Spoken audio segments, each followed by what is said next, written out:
this is Shweta from Dharamshala Animal Rescue. Hi everyone, this is Amy with Primates Incorporated and ReelTime Animal Rescue. Hello everyone, this is Becky, a Blue for the Horse-Linkshire Misfit Mustangs. ReelTime Animal Rescue with Julie McLaughlin of Indiana Skunk Rescue.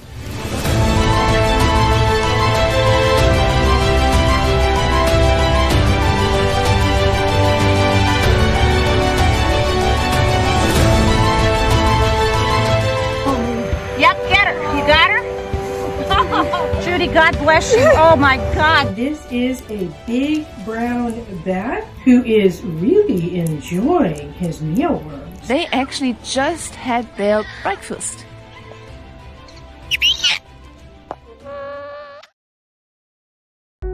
Hello and welcome. I'm Krista Embry, founder of ReelTime Animal Rescue and Compassion Education Connect and Inspire.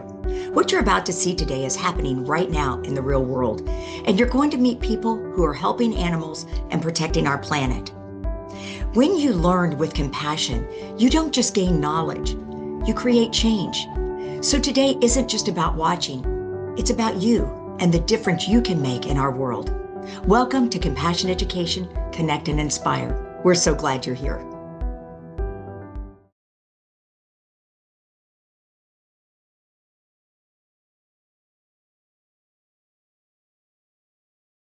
This is our class on an introduction to vertebrate biology with Mr. O, Mr. O being me.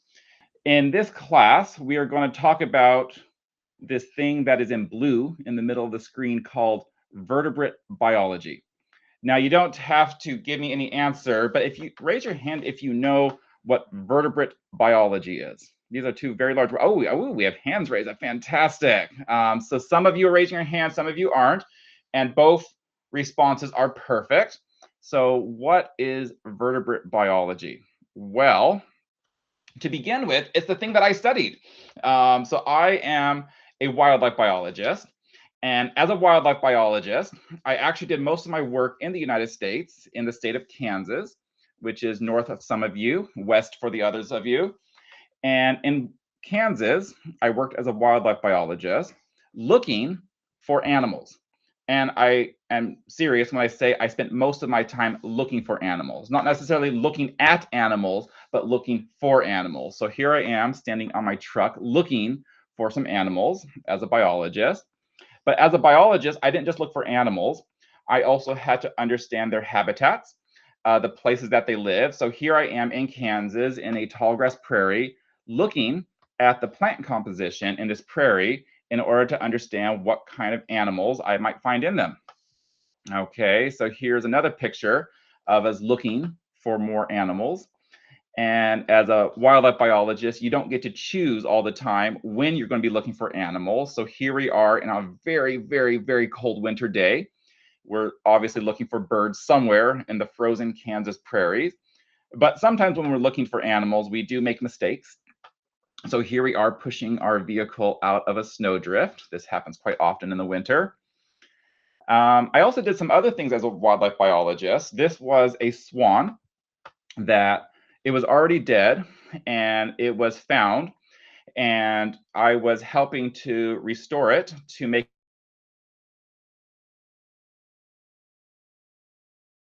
Interestingly, we couldn't tell what kind of species it was because its beak, its bill, was quite faded. And so I had to do a lot of work with measurements to understand how long the bill was, what size its feet were, in order to understand what species it was. And this is the kind of work you would do as a wildlife biologist. I also did a lot of educational programs with schools, and I would take them out into the nature areas in order to look for animals and plants and understand where they come from. I also went inside of classrooms, and I had a whole selection of animals. This was my red-shouldered hawk. This was a bird that I would take with me to schools and to other places in order to teach about animals so that you could see very close up what it looks like and how it behaves. Now, this particular hawk, his name was Rufus, and he was blind in one eye, and he had two broken wings because when he was a small bird, he fell out of his nest and he was found by a group of wild turkeys who thought he was very dangerous to them, so they beat him up, and some farmer found him and brought him to our center. And so I raised Rufus, and I would take him with me. I would also allow kids sometimes to come really close to animals. This was a prairie king snake that I believe these little boys are getting ready to touch. But really what I like to do was I just like to work with kids and take them outside, go into their classrooms, and really just teach them the things that I like. And so here's a group of kids looking with binoculars, probably right at me, but theoretically they're looking for birds outside. And so these are some of the things I did as a wildlife biologist. But in order to become a wildlife biologist, I had to study. I had to study a lot of things related to biology, which comes back to our original topic. What is this thing that we called vertebrate biology? Okay, well, to answer that, we're going to look at this picture for a few minutes. So take a look at this picture. Everyone get as close to the screen as you need to look across this picture. And go ahead and raise your hand and just tell me if, by raising your hand, that you recognize one animal on this screen, the name of one of these animals. Okay, so I see lots of hands raised up. Does anyone want to unmute themselves and just shout out an animal that you recognize? Possum. We see a possum. Oh, there's a possum right at the bottom of the screen. A tiger. Okay, very good. Anything else that you just recognize? You can just shout it out. A zebra. There's a tiger. A penguin, a tiger. Alrighty, so there are a lot of different animals on this picture. And as a wildlife biologist, we learn to study them. We study where they live, what they eat, how they're doing in the wild, what is their population, are they endangered, do they need special help from us? But we also like to study how animals are related to one another and how they're similar, because if we understand similarities between animals, it can help us know as a biologist how to take care of them. So on this screen, there are many very, very different kinds of animals, but they can be grouped together in 5 different groups of animals, which I'm going to tell you what they are. They are fish, amphibians, reptiles, birds, and mammals. So let's say this with me from the top, all of these animals. So we've got fish, amphibians, reptiles, birds, and mammals. So 5 groups of animals, and collectively we can group all 5 of these animals into a single group called vertebrates. So say that word with me, vertebrates. And one more time, vertebrates. So vertebrates are all of these animals behind the word. So we're going to take another look at this picture, knowing that they represent fish, amphibians, reptiles, birds, and mammals. But I just told you that they're not actually 5 different groups. They are one group called vertebrates. So what I'm going to do is I'm going to shout out a few of these animals, and raise your hand if you can find an animal that is black and white. Somewhere on the screen, can you find an animal that is black and white? Okay, so we have hands raised up, and I guess most of you probably are thinking of either the zebra or the penguin. Black and white, and aha, I see heads nodding. Excellent, I guessed what you were guessing. But there's also another black and white one over on the left-hand side. It's a bird. It's a white and black bird called a spoonbill. Okay, so there's different black and white ones, and I'm pretty sure that you would agree with me that the spoonbill and the zebra don't really look that similar, even though they're both black and white. Would you agree with me? They're not that particularly similar. Okay, how about the color yellow? Can anyone raise your hand if you can see something yellow on the screen? Okay, so the hands are going straight up, and I'm pretty sure I can guess that you saw either the fish, the yellow fish, or the yellow bird. Aha, everyone nodded their head. So between the fish and the yellow bird, you all saw something yellow. And even though I'm telling you that these are grouped together in one group called vertebrates, do you agree that the fish and the bird look very different? Do they live in different places? Do they behave differently? Yes, yes, and yes. Okay, and if we looked across the screen, we would see lots of similar repeating patterns, similarities in color or something that looks similar on the outside, but they all are quite different. So what makes these all grouped together? Well, I'm going to tell you that it's a top secret. And in my box, I have a top secret, but because you registered for my class on vertebrate biology, would you like in on the secret? Would you like to know the secret? Okay, we have people who want to know the secret. So let's see if we can open up our box and find out what's inside of this top secret box. Aha! Okay, so here we have 5 specimens.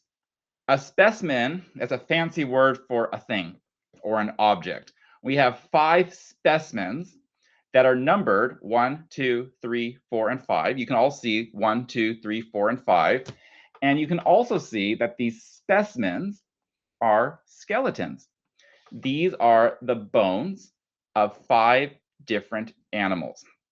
Now, without knowing specifically what it is, does anyone kind of know what group number 1 belongs to? Is number 1 a fish, amphibian, reptile, bird, or mammal? Does anyone want to shout it out? Unmute yourself and shout it out. Go ahead. Lizard. Number 1. Okay, number 1 is not a lizard. What group do you think number 1 belongs to? Mammal, bird, fish, reptile, or amphibian? What do we think? Number 1 or number 2? So number 1 is it's a mammal. This is a kind of mammal. And number 2, it's a skeleton, but you can tell it looks a little bit different. And number 2 represents a bird. Number 3 represents an amphibian. Number 4 is a lizard. Number 4 was a lizard. A lizard is a kind of reptile. And of course, number 5, do you think it's a bird, mammal, reptile, amphibian, or fish? Fish. Aha, so this is definitely a fish. So you all could recognize that even though they're all skeletons, they have some differences between them. And we were able to determine that number 1 is a mammal, number 2 is a bird, number 3 is an amphibian, number 4 is a reptile, number 5 is a fish. But I'm still telling you there's a top secret in here. So even though on the inside, these 5 specimens still look quite different, there is one thing about them that is very similar. And so it is not that. Sorry, we have a small interruption from a particular vertebrate who is going to go back to the floor. Okay. Are we all still there? Okay, so these 5 things have a similarity. And so what I'm going to do is I'm just going to shine a little bit of red light on them. Let's see, let's get some red light on them. Okay, and so this is going to dye part of them. Aha, it worked. Okay, so can you all see that they got a little bit of red on them? And the red is the part of them that is similar, because all 5 of these animals have, wait for it, they have a vertebrate. So this is what a vertebrate is. A vertebrate is the backbone, or the bones that run down the center of the body. And actually, even though all of you who are joining me, you're not animals, but you actually do have a vertebrate. You have a backbone. And if you don't believe me, just go ahead, take your finger and just reach back on your neck and just kind of find the midline of your neck. Everyone reach back and touch your neck and see if you can touch and feel a little bony thing sticking out. Well, that is one of your vertebrates. That is one of your backbone pieces. But regarding these animals, it is a backbone that makes these animals all in the same group, which basically means that if you don't have a backbone, you're in a different group of animals. And does anyone want to guess what is the group of animals called that does not have a backbone? Does anyone want to just take a guess? You can unmute yourself if you want to take a guess. Any guesses out there? If not, I'm going to reveal to you, if you do not have a backbone, you are called an invertebrate. Invertebrate, an invertebrate, which means you don't have a backbone. But all of these animals, mammals, birds, fish, reptiles, amphibians, these 5 groups of animals are all united because they've got a backbone. Okay, now what we're going to do, oh, the shark's pushing my box away. Okay, bye-bye, top secret box. Alrighty, so what we're going to do is we're going to do a little bit of counting. We're going to count the number of vertebrates by group. What that means is I'm going to be showing you some images on the screen. And if you see a tiger, that is going to represent 1,000 species of mammals. If you see a frog, that's going to represent 1,000 species of amphibians. If you see a bird, that's a spoonbill. That's going to be 1,000 species of birds. If you see the turtle, that's going to be 1,000 reptile species. And if you see the sailfish, that's going to be 1,000 fish species. So what we're going to do is we're going to start with mammals. And when you see a tiger show up above the word mammals, that is going to represent 1,000 different kinds of mammals, or 1,000 species. So I need you to count with me. Every time you see a tiger appear, we're going to say 1,000, the second one 2,000, 3,000, until a blue box appears and we have no more tigers appearing. And that will represent approximately the number of different types of mammals. Are you ready? Okay, we're going to start counting. So 1,000, 2,000, 3,000, 4,000, 5,000, 6,000, and there's our blue box. There are approximately 6,000 species of mammals. 6,000 species of mammals. So I don't know if all of you saw, did anyone see something crawl across my screen? Did anyone see that? Did you all catch that? Maybe you didn't catch it. There was an animal that just crawled across my screen about 5 minutes ago. Well, that was a type of mammal. We'll see that mammal a little bit later. But that was only one of the 6,000 types of mammals. That's an awful lot. Okay, let's go with amphibians. So 6,000. Amphibians, once again, when you see the frog appear, you're going to count 1,000 until the blue box appears. Are you ready? Ready, set, go.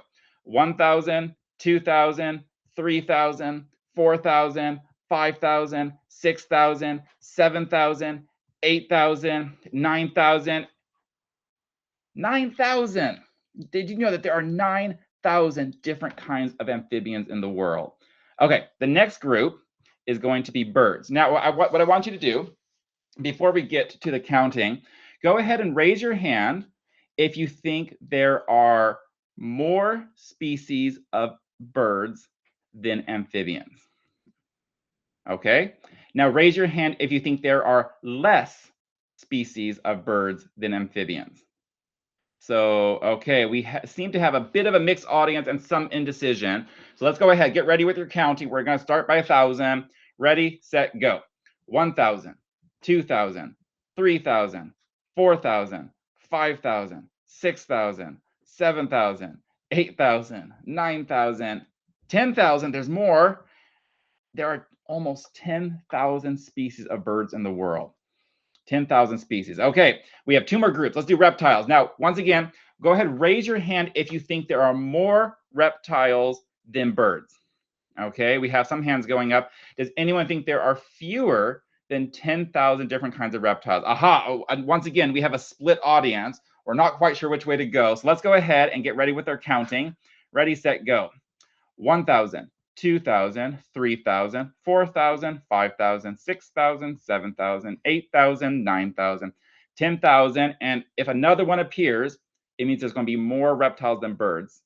11,000, 12,000, 12,000. Did you know that there are 12,000 different kinds of reptiles, which are like snakes and lizards and turtles? 12,000. That is an awful lot. But here we go with our last group. We're going to go with fish. So once again, raise your hand if you think there are fewer than 12,000 different kinds of fish. Okay, raise your hand if you think there are more. Aha, so there are hands going up for more. But here we go. We've got to count up to 12,000 and see if there are more fish than reptiles. Are you ready? Okay, oops, 1 second. My counting's off. There we go. 1,000, 2,000, 3,000. 4,000, 5,000. Oh, I just went. Sorry, I got carried away. I don't know if you were able to count. That was a lot of different kinds of fish species. Actually, the number is 33,000 species of fish in the world. That is astounding that there are that many different kinds of fish. Okay, now I know this is a biology class, learning about science, but sometimes we have to use math. So we're going to do a little bit more math. And we're going to try to figure out by adding we're going to figure out how many different kinds of mammals there are, vertebrates there are altogether. So if we start off with our 6,000 mammal species, and if we add the amphibians, 9,000, let's add these together, and what do we get? So one way you can do it is by looking just at the biggest number on the left, 6 and 9, add those together and add the zeros. So 6,000 plus 9,000 is 15,000 species. Now let's add the birds, 10,000 birds. So just add 15 and 10 together. So I'll give you a few seconds to think about what is 15 plus 10. And the answer, which I'm sure you all got, is 25,000. Now let's add the reptiles. So 25 and 12, 25,000 and 12,000. Quickly take a few seconds to do 25 plus 12, and then add the zeros. So 25,000 plus 12,000 is going to be 37,000 species. Now we have the big number of fish. So 37,000 plus 33,000 fish. Take 37 and 33. Let's see how good everyone's mental math is. 37 plus 33, add the thousands, add the zeros, and we are going to get an approximate number, which is 70,000 total vertebrates. I see cheering. I see that a lot of people got the answer with me. So well done. 70,000 different kinds of vertebrates. So, you know, if we go back to this picture that we started off with, this is just a small selection, really, of 70,000 different kinds of animals that have a backbone or have a vertebrate. Okay, that is a lot, isn't it? Okay, so I'm going to stop sharing my screen real quick. Give me just a second as I stop sharing my screen and I go back to just me. Okay, here we go. Now, what we're going to do is we're going to look at my treasure box. You know, I don't know if you've noticed back here behind me, but I have a lot of interesting things. And one of the interesting things you all saw last week, which was my treasure box. Does anyone remember what we saw last week in my treasure box? What was hiding in my treasure box? You can unmute yourself if you're able and shout out what it was. Go ahead. I can't hear you. Go ahead one more time. 2 eggs. Okay, I lost the New Hampshire volume. I hope you all can hear me as well. But I'm pretty sure that they were saying eggs, right? You're saying aha. So, okay, let's see what's in my treasure box today. Okay. I love my treasure box because you never quite know what's inside. And oh my goodness, you have no idea what's inside of here. But wow, these are absolutely incredible, except you can't see what I'm looking at. So let me go ahead and change my camera for a second. And so I'm going to change it to my side camera where we watched the ducklings last week. Okay, let's see. There we go. Hello. So first of all, I have in my box a whole bunch of specimens or objects or things that represent vertebrates. So let me go ahead and pull out one. I think today is interesting because almost all of my students today are from the United States of America. So I'm going to show you a vertebrate, and I need you to tell me what you think it is. So here it is. It is flying, which might give you a hint what kind of vertebrate. And here it is. Aha, there we go. Okay, I'm going to focus in on it. Let me see if I can. Aha, there we go. Now, what kind of vertebrate do we have here? Now, I think I'm guessing. I'm just guessing. Oh, I have something I'm muting. What do you think this one is? Who thinks they know what this vertebrate is? It's a bird. It's a bird. What kind of bird is it? What was it? Eagle. An eagle. It absolutely is. But actually, I don't know if you noticed, there's actually two vertebrates. There's a fish and there's an eagle. Did you know there's two vertebrates? This vertebrate eats this vertebrate. So this is a kind of eagle that is known as a fishing eagle, and it is specifically called the African fishing eagle. And it is called the fishing eagle for obvious reasons. It likes to fish and eat fish. And it's also called African because it is from the continent of Africa. And none of you fell into my trap, which was to confuse the African fishing eagle with your American national bird, which is this one right here. This is none other than the bald eagle. The bald eagle is actually quite similar to the African fishing eagle. They both have a white head. They both have a white tail. You can see those white tails. They both have sharp, strong claws on their feet, which they use for catching their favorite food. And both of their favorite food is actually fish, but this one's from North America. It doesn't have quite as much white on it, and this one is from Africa.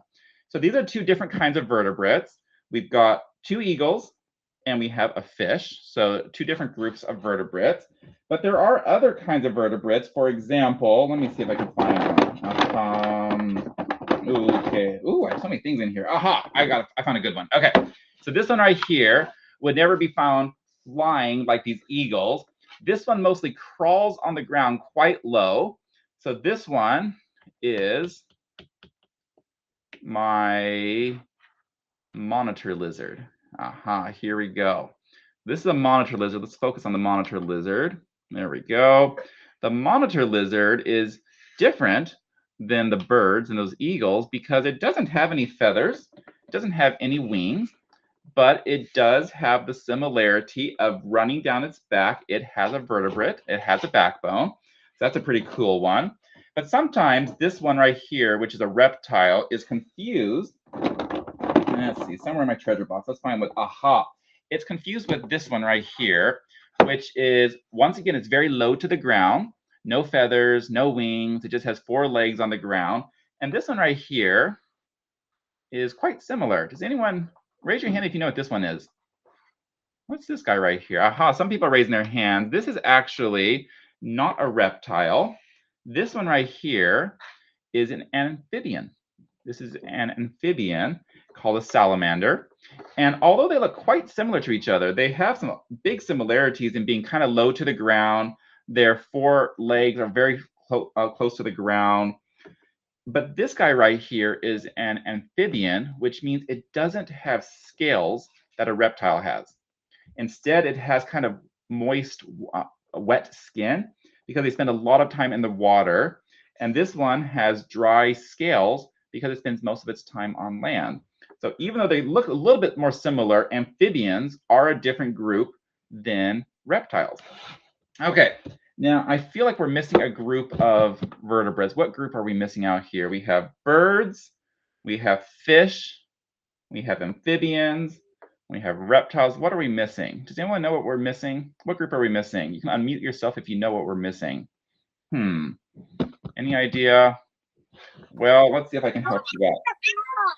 Oh, we're missing the group of vertebrates that includes, the mammals.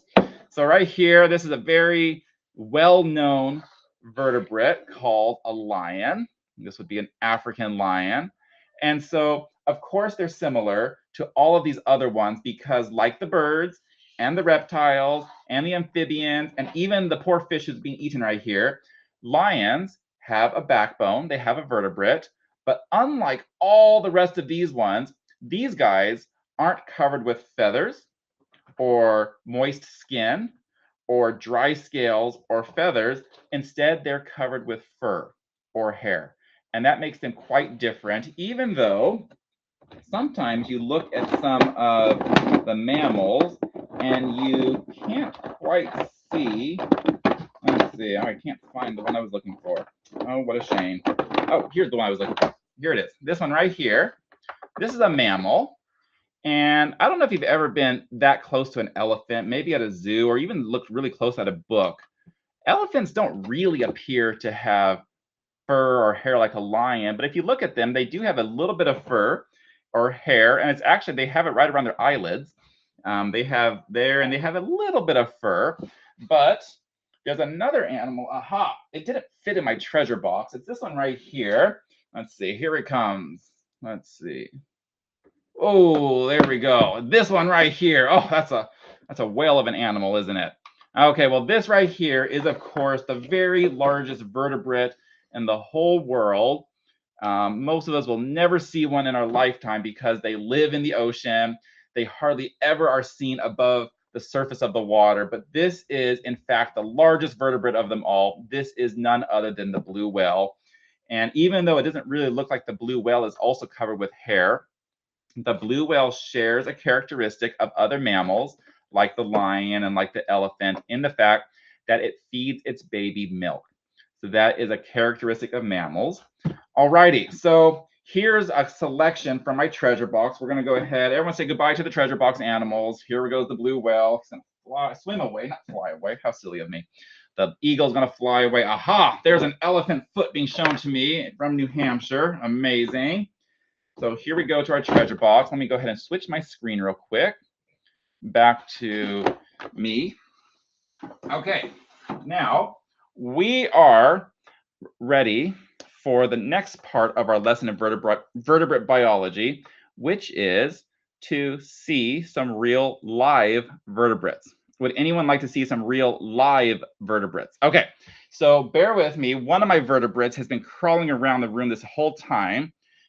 She was down there chewing on my computer cord, which is not great. And I'm looking now to see where she is in this room. She can be anywhere in my big office. So give me about 15 seconds. Let's see if we can find our first vertebrate. Okay.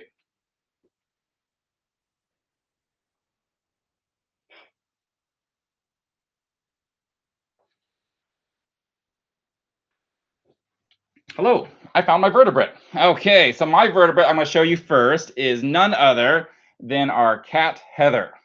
Aha, so Heather is a domestic cat, and she is a vertebrate. And the reason why we know she's a vertebrate, well, I know it anyway, is because right down here, I can feel as I run my finger down the middle of her back, I can feel lots of bony projections, little bumps in her skin, which tells me that underneath her skin are her backbones.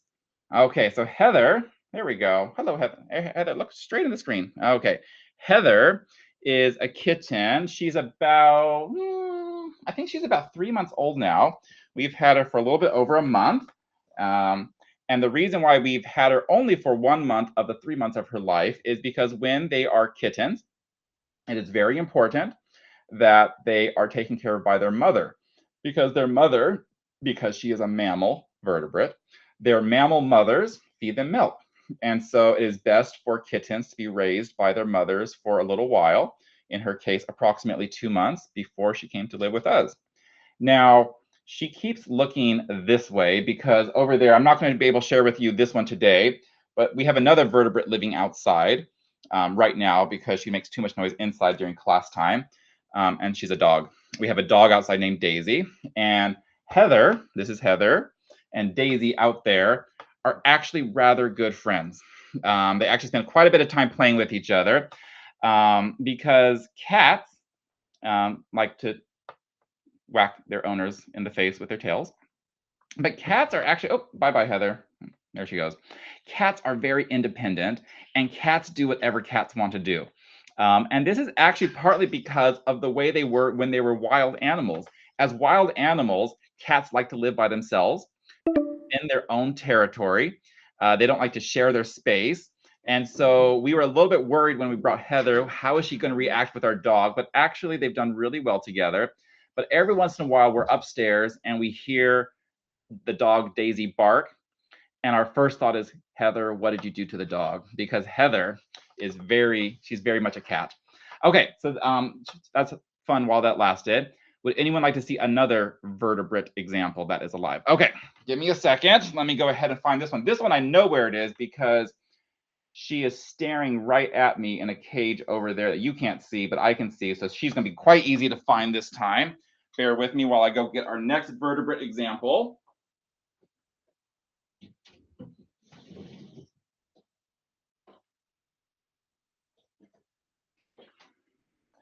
Okay, so here we go. In my hands, I have another vertebrate, which is called a reptile. So this is a bearded dragon. A bearded dragon is a kind of reptile. And I know that this reptile is a vertebrate because once again, I can run my finger down the middle of her back. I don't know, can you kind of see? There's like a pattern of 2 dots on either side. Right in the middle of that, that's the middle of her back. I can feel these little tiny bony projections, these little bumps. So I know she is also a vertebrate that has a backbone. It has a vertebrate. And this I know also is not an amphibian because she is covered with scales, and some of her scales have been modified to be very, let me see how we can show you that. Aha, can you see down here? Very spiky. Can you all see that? They look very spiky. And she's also called a bearded dragon because she has kind of spikes right around her chin area, which remind us of a human beard. But actually, it's interesting that these spiky spikes are actually not very spiky. They're just not very hard. And it's because the bearded dragon prefers to look very ferocious and very fierce. And like if you were to bite it, you would get bitten with these spikes, when in fact it's actually just a disguise because these are actually rather gentle creatures. Most of the food that they eat is just leafy matter, although they do like insects. But interestingly, the bearded dragon, which is from Australia, a very dry, hot area of Australia, bearded dragons have a lot of predators. But most of their predators come from the sky, and most of their predators are eagles and hawks that are found in Australia. And it's hard for the bearded dragon because they are so low to the ground, and the bird is way up there, maybe just soaring overhead. They can see anything they want to see, and this poor lizard is flat on the ground. They don't have particularly good eyesight. Can you all see her eyeball? Her eyeball isn't so great at seeing long distances. Her hearing is adequate. Can you all see her ear hole? Can you all see this right here, her black ear hole? Can you all see that? So she has ears. They can hear adequately, but her best sense is actually feel, to feel vibrations. But if a bird is way up there, do you think she can feel the vibrations of an eagle soaring in the sky? That's right. We got a thumbs down. She cannot feel vibration. So her best defense is actually on something that you can't see. You can't see it, but on the back of her head, there's nothing for you to see, but you can see between her eyes. Let's do it this way. Between her eyes, right here, right on top of her head, she has something called a third eye. Did you know that lizards like this have 3 eyes? They have their eyeballs 1 and 2, but actually right between those eyes, they have what is called a parietal eye, or a third eye, but it doesn't have an eyeball or an eyelid like ours do. It's actually underneath her scales. She has an organ that is able to sense light and dark, and it's able to sense motion. And this is really important for the bearded dragon because if she's low on the ground, the hawk or the eagle is way above her, soaring overhead. If she senses, as the bird is flying in the bright Australian sky, if she senses a shadow coming over her because the eagle flew over where the sun was shining, then she knows danger. And she does what she's best at, which is running. And she is really, really fast. I'm not going to be able to demonstrate how fast she is, but if I were to set her down and she saw maybe her favorite food on the other side, she would take off and we wouldn't see her for a long time because she's really, really fast. But this bearded dragon, her name is Desert because she was found, she's found in the wild in the Australian desert. But I do want to show you something. Now, it's a bit sad, but it has a happy ending. She has something wrong with her tail. Can you see her tail right there? That's her tail right here. Normally, a lizard like this should have a tail that is as long as her body, but her poor tail is just that long. And it's also broken down here at about at an angle that it shouldn't be at. It should be growing long and straight, but instead it's bent like that. And on this side of her body, can you see her feet right there, her foot? It doesn't have any toes. So this was a bearded dragon that we rescued. She was found by the police in a cage that had 7 other bearded dragons in it. And that was a really bad place for her to be because if the owners had known a little bit about the biology of a bearded dragon, they would know that in the wild, bearded dragons are solitary. They live by themselves except for a few times of the year. And they shouldn't be living together in a small cage in the number of 8. So there were 8 of them, and all 8 of them basically for about 10 months, because she's about 10 months old, they kind of just chewed on each other and beat each other up and bit each other. And so she lost her tail. Her tailbone is broken. She lost all of her toes on her backside. So this poor girl, even though she's really fast, she's a little bit lopsided. She can't really run very well in a straight line. And sometimes she's crawling on the branches in her cage, and she just kind of falls off because she doesn't have the grip from her back foot, and her tail no longer gives her balance. So a bit sad story, but the happy part is now she lives with us, and now she has a proper environment. She's by herself. She has all the heat and food and safety that she needs. And as you can see, she's actually really, really friendly. She isn't quite like the cat who can just jump on my shoulder and jump off. So she's not going to leave the screen anytime soon. But this is Desert, the bearded dragon. Okay, now I think we just have a few more minutes before our call is going to end. But while we're still looking at Desert, does anyone have any questions about anything related to our class, anything related to vertebrate biology, about Desert, about Heather? Any questions? If you have a question, just go ahead and unmute yourself and shout out your question so I can hear it. I see hands raised up, so I'll just need somebody from Texas to unmute themselves, and we'll get our first question. Have those spiky, has that spike on the spine? Why do lizards have the spikes on their spine? So her spikes are actually right here on the side of her body and right here on her beard. And the reason why she has them is so that she looks more ferocious than she really is. She's actually really gentle, but this is something that a lot of animals will use if they're not a top predator. They'll try to make themselves look more dangerous or fierce, and that's why her spikes are there, so that she looks more ferocious than she actually is. She's actually really gentle. Good question. Who's got the next question? Go ahead. Why in the world do humans always get the lizards by their tail instead of by their body? Why in the world do humans grab the lizards' tails? Well, it would be because they don't know better. That's my best guess. Sometimes if we don't know about their biology and know that their tail is actually covered by very small bones, or inside is very small bones. So if you grab it by the tail, it may not be strong enough to support the weight of the body. And so I would say it's because they just don't know better. In order to handle this lizard correctly, there's two ways to handle it correctly. One is if it's a true wild lizard living where it's supposed to be in the wild, the best way to handle it and pick it up is to not pick it up at all. That is 100% the best way to pick up a lizard in the wild, is not pick it up at all, because they don't want to be picked up. They would become aggressive or defensive or try to run away. So that's the best way.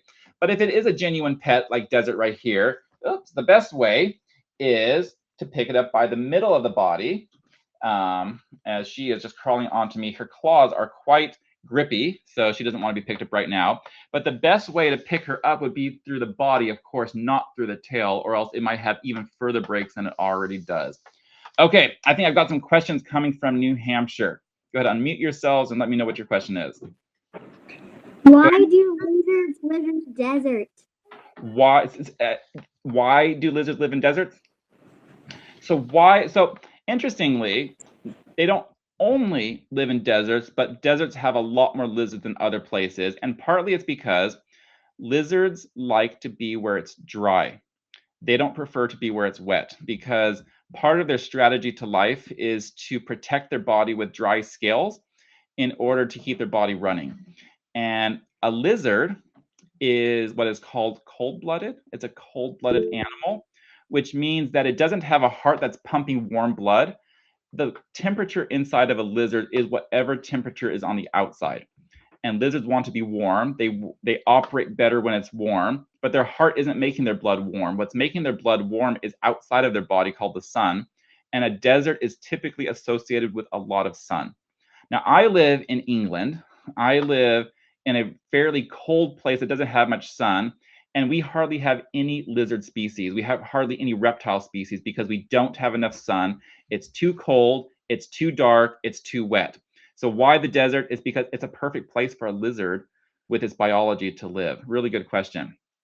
Okay, do we have any more questions coming from New Hampshire? Go ahead, unmute yourself and let me know what your question is. How come lizards don't need water? Well, they do need water, but not all lizards are going to get water by drinking from a source of water. Like, she does have a bowl of water, but she's also from Australia. It is very, okay, show us. It is very hot in Australia. It's very dry. So she doesn't always get her water from like a river or from a pond. A lot of times she gets her water from the food that she eats. So if she eats insects, if she eats leaves, both of those have water in it, and a lot of the times that's enough water for them to survive. Other lizards or reptiles may drink water directly from the water, but this kind may get most of her water from her food, which is different than us. We need to drink water as well as our food. Okay, I think we might have time for maybe one more question to come from Texas. Daddy? Oh, and one from England. Okay, we'll do Texas first, and then we'll go back to England. So Texas question first. My question is, why would they bite each other? Why would they bite each other? That's a really good question, because in the wild, these guys would live by themselves, and they would fiercely defend their own territory because they want to have their own space, partly because in a desert, there's not much water and food. So they need to defend their own territory, and the best way is to keep other bearded dragons away from them. And so when you put 8 of them into one cage by themselves, even though they may have been given food and water, their natural instinct is to be by themselves and to fight over all their food and water. So that would be the main reason. Okay, one last question coming from the UK. Go ahead. Go on, Benjamin. How long are her toes? How long are her toes? Well, okay. Can you kind of see? There they are. You can see her toes right there, right here. My shirt is a little bit dark, so it's hard to see that she has some claws. Can you see her claws against my finger? So she does have claws, but they're that long. Her toes are about as long as my fingernail, if you're using my fingernail as a measurement. And unfortunately, that back foot right there, her toes all got chopped off, so they're actually shorter than her front feet, unfortunately. Well, these are really, really good questions. I'm going to have to wrap it up. We have just got 1 minute before this call ends, but thank you very much for joining us. Just for you all to know, if you go back to the website where you register for this program, you're going to see right now the exact same classes that are scheduled for the rest of this month, but keep checking, and I might email all of your parents. There will be new classes with new content coming out very soon, so please stay tuned. And I do hope to see you very soon. I think I've got one next Thursday, so if you haven't registered for next Thursday, I think it's at 5 o'clock my time, 12 o'clock Texas time, 1 o'clock New Hampshire time. Please register. But thank you very much for joining us today. It's been a pleasure teaching you. Thank you, Mr. O. You're very welcome. Bye, other friends. We'll see you. Good to have you all with us.